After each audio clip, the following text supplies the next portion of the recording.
Imagine कीजिए भारत के सबसे प्रतीकात्मक स्मारकों में से एक, लाल किला के पास एक व्यस्त सुबह। पर्यटक फोटो ले रहे हैं, विक्रेता खाना बेच रहे हैं और स्थानीय यात्री अपने काम में व्यस्त हैं। अचानक एक ही सेकंड में सब कुछ बदल जाता है। एक जोरदार विस्फोट खिड़कियों को तोड़ देता है, वाहनों को जलाता है और हवा को धुएं से भर देता है।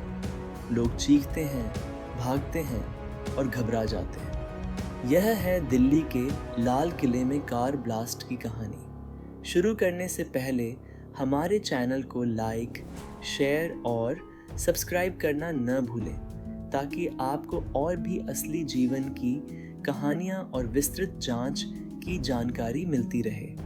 नोटिफिकेशन बेल चालू करें ताकि कोई अपडेट मिस न हो। चलिए शुरू करते हैं। 10 नवंबर 2025 को रेड फोर्ट क्षेत्र हमेशा की तरह बिजी था। डोमेस्टिक और इंटरनेशनल टूरिस्ट ऐतिहासिक साइट पर आए थे। सड़क वेंडर्स स्नैक्स, सुवेनियर्स और छोटे सामान बेच रहे थे। लोकल यात्री रिक्शा, टैक्सी और कार्स के माध्यम से जगह पर जा रहे थे। लगभग 10:30 AM पर एक सफ़ेद हुंडई i20 की, जो नॉर्मल लग रही थी और मेन रोड के पास पार्क्ड थी, अचानक एक्सप्लोडेड हो गई। एक्सप्लोजन ने आसपास की बिल्डिंग्स को हिला दिया, शॉप के विंडोज तोड़ दी और व्हीकल्स डैमेज्ड हो गए। काले स्मोक का हैवी क्लाउड हवा में फैल गया। लोग हर डायरेक्शन में भागने लगे। पेरेंट्स ने अपने बच्चों को सेफ रखने की कोशिश की। टूरिस्ट्स अपने कैमरास, बैग्स और फोन्स गिरा गए। तुरंत यह क्लियर हो गया कि यह कोई एक्सीडेंट नहीं था। विस्फोट डिलिबरेटली किया गया था। इंडिया के सबसे आइकॉनिक मॉन्यूमेंट्स में से एक को टारगेट बनाकर मैक्सिमम टेरर फैलाने के लिए। विस्फोट कितना पावरफुल था और कौन अफेक्टेड हुआ? छोटी व्हीकल के लिए ब्लास्ट बेहद पावरफुल था। इंजर्ड 23 से ज़्यादा लोग, कुछ सीरियसली।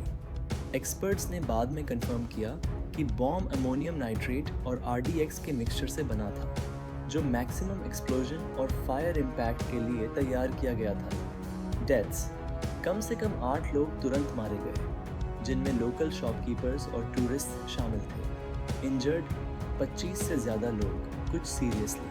आसपास की कार्स, मोटरसाइकिल्स और साइकिल्स नष्ट हो गईं। 200 मीटर्स दूर की विंडोज तक टूट गईं। इमरजेंसी सर्विसेज कुछ ही मिनट्स में मौके पर पहुंच गईं। फायर फाइटर्स ने फायर बुझाई। एम्बुलेंसेस ने इंजर्ड लोगों को नियर बाय हॉस्पिटल्स में पहुंचाया। कुछ को तुरंत सर्जरी की ज़रूरत थी। रेड फोर्ट, चांदनी चौक और दरियागंज के आसपास की रोड्स ब्लॉक कर दी गई। मॉन्यूमेंट को इवैक्यूएट कर कई दिनों के लिए फोरेंसिक जांच के लिए बंद किया गया। यह इंसिडेंट न सिर्फ प्रेजेंट लोगों के लिए बल्कि पूरे सिटी के लिए मेंटली शॉकिंग था। गवाहों ने क्या देखा और महसूस किया? गवाहों के अनुसार एटमॉस्फेयर पूरी तरह फियर से भरा था। वहां मौजूद एक व्यक्ति ने कहा, ऐसा लगा जैसे जमीन शेक हो गई। हर जगह फायर और स्मोक था। लोग चीखते हुए हर डायरेक्शन में भाग रहे थे। ग्लास, डिब्री और फायर हर तरफ उड़ रहे थे। मुझे लगा कि अर्थक्वेक आ गया है। मैं फ़ोटो ले रहा था और अचानक स्मोक में सब कुछ डार्क हो गया। मुझे नहीं पता था कि कहाँ जाऊँ। लोग दूसरों की हेल्प करने की कोशिश कर रहे थे। कुछ इंजर्ड लोगों को सेफ जगह ले गए। ट्रैफिक जैम हो गया क्योंकि लोग व्हीकल्स छोड़कर भाग रहे थे। पास के हॉस्पिटल्स प्रभावित थे।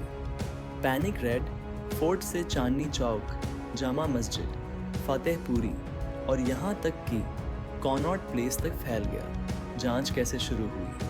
तुरंत Delhi police, NIA, anti terror squad और फोरेंसिक टीम ने इन्वेस्टिगेशन शुरू की।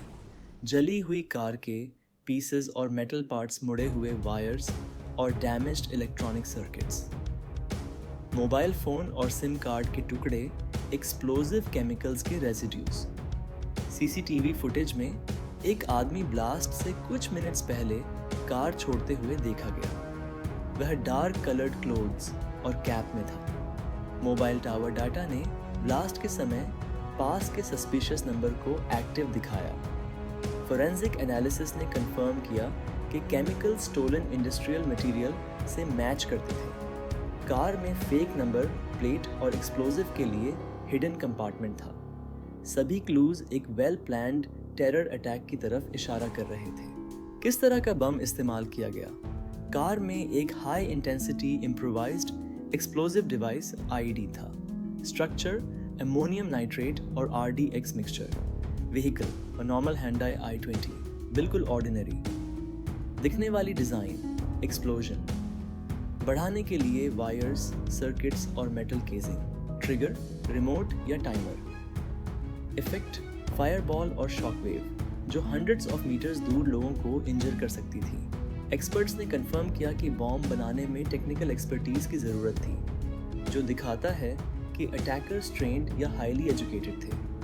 ब्लास्ट प्रिसाइज, टारगेटेड और सिंबॉलिक था। हमले के पीछे कौन था और क्यों? इन्वेस्टिगेशन में जैश-ए-मोहम्मद GM से लिंक्स सामने आए। Main suspect doctor Umar Un-Nabi, Faridabad में एक यूनिवर्सिटी में काम करने वाले, मूल रूप से पुलवामा JNK के रहने वाले। अटैक पूरे इंडिया में प्लान्ड कार बॉम्ब अटैक्स की सीरीज का हिस्सा था। रेड फोर्ट इसलिए चुना गया क्योंकि यह हिस्टोरिकल और सिंबॉलिकली सिग्निफिकेंट है। ये टूरिस्ट्स और भीड़ को अट्रैक्ट करता है। नेशनल और इंटरनेशनल मीडिया कवरेज की हाई पॉसिबिलिटी थी। पुलिस ने हमलावरों को कैसे पकड़ा? CCTV फुटेज और मोबाइल ट्रैकिंग के जरिए पुलिस ने अटैकर्स को उनके सेफ हाउसेस तक ट्रेस किया। फोरेंसिक एविडेंस ने भी उनकी मदद की। पुलिस ने कई रिकवर्ड आइटम्स पाए, जैसे बॉम्ब मेकिंग गाइड वाला लैपटॉप। दिल्ली के हाई रिस्क लोकेशंस के मैप्स भी मिले। फेक IDs और स्टोलन नंबर प्लेट्स भी बरामद की गई। बॉम्ब मेकिंग केमिकल्स और टूल्स भी मिले। सस्पेक्ट्स को एक एक करके अरेस्ट किया गया। उन्होंने कन्फेस किया कि रेड फोर्ट जानबूझकर टारगेट था। उनके अगले अटैक्स की प्लानिंग पुलिस की फास्ट और कोऑर्डिनेटेड एक्शन की वजह से रोक दी गई। नेशनल इम्पैक्ट और सिक्योरिटी रिस्पांस ब्लास्ट ने नेशनल कंसर्न बढ़ा दिया। दिल्ली को हाई अलर्ट पर रखा गया। रोड्स, मेट्रो स्टेशंस और मार्केट्स पर सर्वेलेंस बढ़ाई गई। रेड फोर्ट की सिक्योरिटी को कैमरास, बैरिकेड्स और पेट्रोल बढ़ाकर स्ट्रॉन्गर किया गया। सिटीजन्स को सस्पिशियस एक्टिविटी रिपोर्ट करने के लिए कहा गया। एंटी टेरर स्क्वाड को मेजर लोकेशंस पर डिप्लॉय किया गया। अथॉरिटीज समझ गए कि टेररिस्ट अटैक्स बदल रहे हैं। अब हाईली एजुकेटेड, टेक्निकली स्किल्ड लोग कॉम्प्लेक्स प्लान्स एग्जीक्यूट कर सकते हैं। रेड फोर्ट ब्लास्ट से क्या लेसन्स मिले? स्मॉल व्हीकल्स भी लीथल एक्सप्लोजिव्स ले जा सकते हैं। क्राउडेड और सिंबॉलिक एरियाज असुरक्षित हैं। पुलिस, इमरजेंसी सर्विसेज और सिटीजन्स की फास्ट रिस्पांस जीवन बचाती है। सर्वेलेंस नेटवर्क्स, CCTV और मोबाइल सिग्नल्स महत्वपूर्ण हैं। पब्लिक की अलर्टनेस नेशनल सिक्योरिटी के लिए ज़रूरी है। दिल्ली पुलिस और इंटेलिजेंस एजेंसीज ने सर्वेलेंस, इमरजेंसी प्रोटोकॉल्स और पब्लिक अवेयरनेस प्रोग्राम्स को और स्ट्रेंथन किया। अगर चाहें तो मैं इसे और ज़्यादा हिंगलेस। रेड फोर्ट कार ब्लास्ट क्यों महत्वपूर्ण है? ब्लास्ट सिर्फ एक धमाका नहीं था, यह देश के लिए वार्निंग थी। अटैकर्स पकड़े गए, आगे के अटैक्स रोके गए, कई जीवन बचाए गए। यह याद दिलाता है कि विजिलेंस, प्रिपरेशन और अवेयरनेस बेहद ज़रूरी है। यहाँ तक कि सिंबॉलिक, सपोजिडली सेफ एरियाज में भी टेररिस्ट अटैक्स हो सकते हैं। रेड फोर्ट कार ब्लास्ट त्रासदीपूर्ण, शॉकिंग और फ्राइटनिंग था, लेकिन इसने पुलिस, फोरेंसिक टीम और इमरजेंसी सर्विसेज की ब्रेवरी, कोऑर्डिनेशन और स्पीड को भी उजागर किया।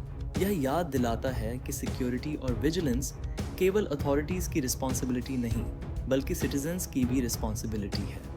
यदि आपको ये कहानी इंफॉर्मेटिव लगी तो लाइक, शेयर और सब्सक्राइब करना न भूलें। आपका सपोर्ट हमें और भी रियल लाइफ इन्वेस्टिगेशंस और डिटेल्ड स्टोरीज लाने की अनुमति देता है। सुरक्षित रहें, अलर्ट रहें और इन्फॉर्म्ड रहें।